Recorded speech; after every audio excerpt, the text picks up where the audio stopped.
কোটা সংস্কার আন্দোলনে আজ একটা উত্তেজনাকর দিন গেছে। সরকারের দিক থেকে এই আন্দোলনের বিরুদ্ধে বা সরাসরি মাঠে নামা হয়েছে এবং বলা হয়েছে এই আন্দোলন যেন আর না মাঠে থাকে, এবং প্রত্যাশিত বা অনুমিতভাবে লেলিয়ে দেয়া হয়েছে ছাত্রলীগকে। এটা হতোই, আজ হোক কাল হোক, এটা হয়েছে। ইনফ্যাক্ট আজ সারাদিন গতকালই ঘোষণা করা হয়েছিল আজও দুপুর ৩টা থেকে বাংলা ব্লকেড হবে, এবং তার আগে বিভিন্ন জায়গায় সরকারের পক্ষ থেকে বলা হয়েছে, ঢাকার ক্ষেত্রে ডিএমপি থেকে বলা হয়েছে এই ধরনের কোনো মুভমেন্ট হলে তারা আইন প্রয়োগ করবেন এবং সেটা করে তারা রাস্তাঘাট বা জনগণের চলাচলের পথ উন্মুক্ত রাখবেন, তারা ঘোষণা করেছিলেন। যদিও সেটা ভেঙে ঢাকায় শাহবাগে যে মূল কেন্দ্রগুলোর একটা এবং বিভিন্ন জায়গায়, দেশের বিভিন্ন জায়গায় ছাত্ররা তাদের ব্লকেড কর্মসূচি পালন করার জন্য গেছেন। পুলিশের সাথে সংঘর্ষ হয়েছে। কুমিল্লা, চিটাগং ইউনিভার্সিটি, এরকম দুটো জায়গায় ছাত্ররা আহত হয়েছেন, এবং আমরা পুলিশের এই অপ্রয়োজনীয় অপরিমিত বল প্রয়োগের তীব্র নিন্দা জানাই। কিন্তু আমরা ধারণা করতে পারি খুব দ্রুতই কোটা আন্দোলনের বিরুদ্ধে, কোটা সংস্কার আন্দোলনের বিরুদ্ধে সরকার বড় ধরনের অ্যাকশনে যাচ্ছে। পুলিশ যখন বলছে পুলিশের পক্ষ থেকে, তখন স্বরাষ্ট্রমন্ত্রীও এক ধরনের হুমকির ঢঙে বলেছেন কোটা আন্দোলনকারীরা সীমা লঙ্ঘন করছেন। এই ধরনের একটা বক্তব্য স্বরাষ্ট্রমন্ত্রীর দিক থেকে যখন আসে, তখন এটাকে আমরা হুমকি হিসেবেই দেখতে পারি। যখনই সরকারের দিক থেকে এই কথাগুলো বলা হয়, আমরা তখনই বারবার স্মরণ করতে চাই গণজাগরণ মঞ্চের কথা। সরকার কিভাবে রীতিমতো সাহায্য করেছে দেশের সবচেয়ে গুরুত্বপূর্ণ, ঢাকার সবচেয়ে গুরুত্বপূর্ণ একটা মোড় সপ্তাহের পর সপ্তাহ আটক করে রাখার পরও সাহায্য করেছে। খাবারের ব্যবস্থা হয়েছে, পাবলিক টয়লেট ওখানে অ্যারেঞ্জ করা হয়েছে। এগুলো আমাদের নিশ্চয়ই খুব অনেক দূরের অতীত না, নিকট অতীতই বলা যায়। সো যখন সরকার এগুলো বলে, তখন আমরা বুঝি যে সরকার কখন সীমা লঙ্ঘন করে, কখন করে না, সীমা কোনটা, কেন সে কোনো একটা জিনিস সীমা হয়ে ওঠে। আমরা এই দেশে বসবাস করি এবং আমরা এই দেশে যারা রাজনীতি অবজার্ভ করি তারা বুঝতে পারি। যাই হোক, ছাত্ররা তাদের পূর্ব ঘোষিত কর্মসূচি, পুলিশি ব্যারিকেড ভেঙে, সেটা জাহাঙ্গীরনগরে হয়েছে, সেটা ঢাকায় হয়েছে, তারা তাদের মতো করে কর্মসূচি পালন করেছেন। তবে একটা কথা আমি এখানে একটু বলে রাখতে চাই, কোটা বিরোধীভাবে বলা ঠিক না, কোটা সংস্কার আন্দোলন যারা করছেন তারা যখন ব্লকেডগুলো করছেন, সেই ব্যাপারে কিছু বক্তব্য বা কিছু ব্যবস্থার কথা বলার এখতিয়ার, আমরা যদি রাষ্ট্র বা এই সরকারকে কাগজে কলমে সরকার হিসেবে ধরে নেই, এই সরকারের কোনো লেজিটিমেসি নেই, আমরা খুব ভালো মতো জানি, কিন্তু তারপরও যদি কাগজে কলমে ধরে নিই, তাহলে পুলিশ, স্বরাষ্ট্র মন্ত্রণালয়, তাদের এক ধরনের অধিকার আছে যখন রাস্তায় ব্লকেড হচ্ছে সেটা কেমন হবে, কি হবে, তাতে মানুষের দুর্ভোগ হচ্ছে কি হচ্ছে না। কিন্তু জরুরি প্রশ্ন হচ্ছে, বরাবরের মতো আগেও যখন বিএনপি বিভিন্ন সময় জনসমাবেশ করেছে, মিছিল করেছে, ছাত্রলীগ, যুবলীগ বা আওয়ামী লীগ মাঠে থেকে তারা সেটা প্রতিরোধ করার মতো আওয়াজ তুলেছে।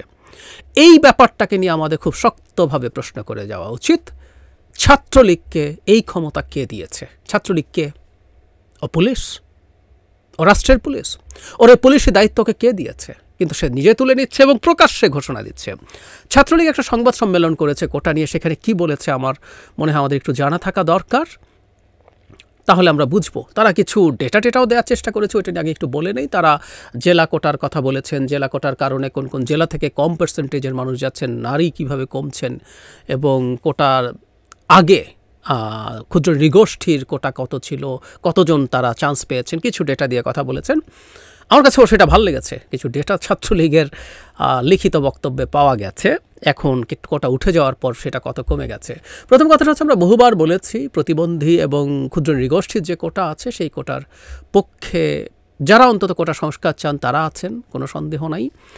নারী এবং জেলা কোটা নিয়েও সিরিয়াস প্রশ্ন আছে, কারণ জেলা কোটা বা নারী কোটায়ও যেসব নারী আসলে চাকরি পাচ্ছেন তারা প্রিভিলেজ ক্লাসের কিনা, যেটা আমাদের সংবিধানে নির্দেশিত অনগ্রসর শ্রেণী, সেটা নয়, সেটা হতে পারে। আর মুক্তিযুদ্ধ কোটা নিয়ে তো তার কথাবার্তা হয়েছে ঢালাওভাবে, এরকম কোটা দেয়া সংবিধান বিরোধী। যাই হোক, তারা যে জায়গাটায় কথা বলার চেষ্টা করছেন, তারা বলছেন এরকম, তারা বলছেন যে আমি একটু পড়ি, শিক্ষা প্রতিষ্ঠানে একাডেমিক পরিবেশ অব্যাহত রাখা, জনদুর্ভোগ তৈরি না করে ক্লাস পরীক্ষায় ফিরে আসা এবং কোটা ইস্যু যৌক্তিক অন্তর্ভুক্তিমূলক সমাধানের দাবি শীর্ষক তারা একটা সংবাদ সম্মেলন করেছে। বলছে যে আন্দোলনটা এমন পর্যায়ে চলে গেছে এটা ছাত্র সমাজ ও জনগণের মধ্যে দ্বন্দ্ব তৈরি করছে। মানে ইদানিং এই আওয়াজটা তোলা হচ্ছে জনদুর্ভোগ তৈরি করছে কোটা আন্দোলনকারীরা। প্রতিটা সময় আপনি যখন কাউকে ক্র্যাকডাউন করতে চাইবেন তখন জনদুর্ভোগের কথা তুলে আনবেন, এটাই খুব স্বাভাবিক।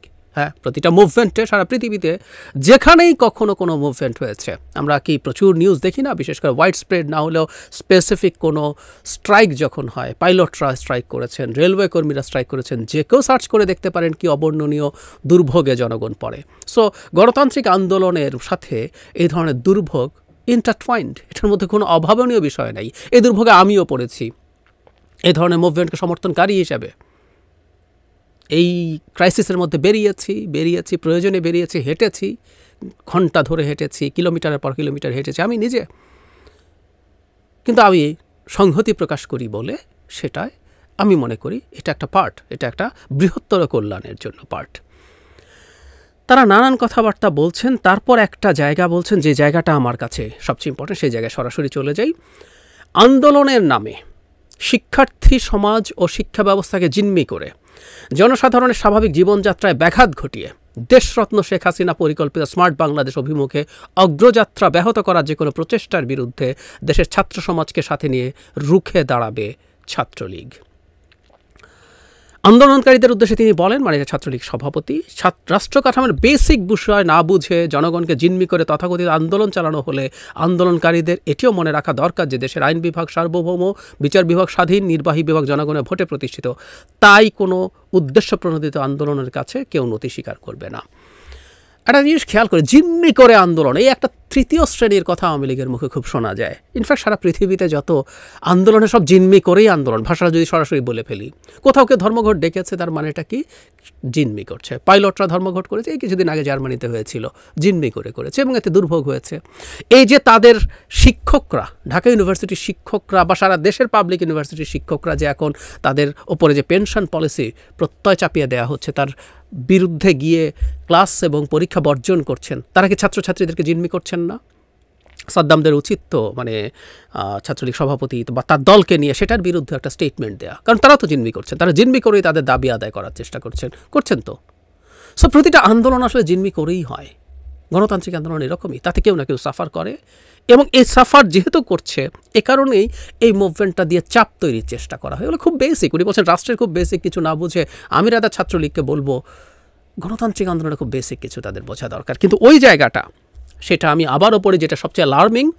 আন্দোলনের নামে দেশের শিক্ষার্থী সমাজ ও শিক্ষা ব্যবস্থাকে জিম্মি করে জনসাধারণের স্বাভাবিক জীবনযাত্রায় ব্যাঘাত ঘটিয়ে দেশরত্ন শেখ হাসিনা পরিকল্পিত স্মার্ট বাংলাদেশ অভিমুখে অগ্রযাত্রা ব্যাহত করার যে কোনো প্রচেষ্টার বিরুদ্ধে দেশের ছাত্র সমাজকে সাথে নিয়ে রুখে দাঁড়াবে বাংলাদেশ ছাত্রলীগ। ছাত্রলীগ নিজে রুখে দাঁড়াক, তার হেলমেট বাহিনী লেলিয়ে দিয়ে, আমরা দেখেছি এসব চর্চা, কিংবা ছাত্র সমাজকে নিয়েও যদি তাত্ত্বিকভাবে ধরে নিই, এটার কোনো রাইট, কোনো দায়িত্ব ছাত্রলীগের নাই। রাষ্ট্র ব্যবস্থা বোঝাচ্ছিলেন উনি, ওনাদের একটু বোঝা দরকার রাষ্ট্র ব্যবস্থা কীভাবে কাজ করে। ওই যে বললাম, পুলিশের ডিএমপি থেকে যখন বলা হয়, আমি তার তীব্র সমালোচনা করি, তারা অপরিমিত বল প্রয়োগ করতে হবে, কিন্তু তারপরে বলি যে তাদের এটা বলার রাইট আছে, আইন তাদেরকে এই অধিকার দিয়েছে। স্বরাষ্ট্রমন্ত্রীও যদি এই ব্যাপারে বক্তব্য দেন, স্বরাষ্ট্রমন্ত্রী হিসাবে সেটা নিতে পারে। কিন্তু এই স্বরাষ্ট্রমন্ত্রী যদি আওয়ামী লীগ নেতা হয়ে বলেন যে ছাত্রলীগ যুবলীগ তোমরা মাঠে থাকো, সেটাকে নিয়ে আমরা তীব্র প্রতিবাদ করব এবং আমরা বলবো আপনি অপরাধ করছেন, আপনি ছাত্রলীগ বা আওয়ামী লীগকে লেলিয়ে দিয়ে অপরাধ করছেন। ঠিক একইভাবে ছাত্রলীগকে যখন লেলিয়ে দেওয়া হয় কোটা সংস্কার আন্দোলনের বিরুদ্ধে, এর আগেও যখন প্রথমবার 2018 সালে হয়েছে, তখনও হয়েছে। এমনকি কোটা আন্দোলনে যারা পার্টিসিপেট করেছে, মূল নেতা যারা, তারা দফায় দফায়, ভিপি নুরুল হক নূরকে তো আমরা বহুবার আক্রমণের শিকার হতে দেখেছি ছাত্রলীগের হাতে। অন্য নেতা যারা সামনে ছিলেন তারাও আক্রমণের শিকার হয়েছেন ছাত্রলীগের হাতে। এখনও আমরা দেখছি যারা হলে আছেন তাদেরকে হুমকি দেওয়া হচ্ছে, তাদেরকে জীবনের হুমকি দেওয়া হচ্ছে, এরকম নানান রকম চাপ তাদের দিক থেকে হয়েছে। সুতরাং ছাত্রলীগ লেলিয়ে দেওয়াটার ব্যাপারে, ছাত্রলীগ এই মাঠে আসার ব্যাপারে আমার মনে হয় আমাদের সবচেয়ে বেশি সোচ্চার থাকা দরকার। সরকার এটা কেন করে আমরা বুঝতে পারি। আইন প্রয়োগকারী সংস্থাকে দিয়ে আপনি যখন অনেক বেশি তীব্র রকম বল প্রয়োগ করতে যাবেন, সেটা নিয়ে প্রতিক্রিয়া বেশি হওয়ার সম্ভাবনা থাকে। সেই জন্য সবচেয়ে ভালো উপায় হচ্ছে ছাত্রলীগকে দিয়ে ডার্টি জবটা করানো, এবং সেই চেষ্টাই সরকার করছে, এবং আমরা সামনে যৌক্তিকভাবে ধারণা করতে পারি এই কাজে তারা এগিয়ে যাবে। এবং আমরা অন্তত যারা মনে করি এই দেশটাতে লিস্ট কিছু স্বৈরতন্ত্র মানে স্বৈরতান্ত্রিক দেশেরও তো ক্যাটাগরি থাকে, সিভিয়ারিটি থাকে, আরও বেশি স্বৈরতান্ত্রিক হওয়ার পথে এই রকমভাবে আপনি যখন এসব ছাত্রলীগের বা আওয়ামী লীগের ক্যাডারকে দিয়ে এগুলো দমন করার চেষ্টা করেন, সেটা যে নামেই করুন না কেন, সেগুলোর বিরুদ্ধে যদি আমরা দাঁড়াতে পারি আরও বেশি স্বৈরাচারী হয়ে ওঠা থেকে দেশ আমরা কিছুটা হলেও প্রসেসটা অ্যাটলিস্ট বন্ধ করতে না পারি, স্লো করা সম্ভব। সুতরাং ছাত্রলীগের মানে এই কোটা আন্দোলনের বিরুদ্ধে ছাত্রলীগকে লেলিয়ে দেওয়া নিয়ে আমাদের খুবই উচ্চস্বরে চেঁচামেচি করা দরকার।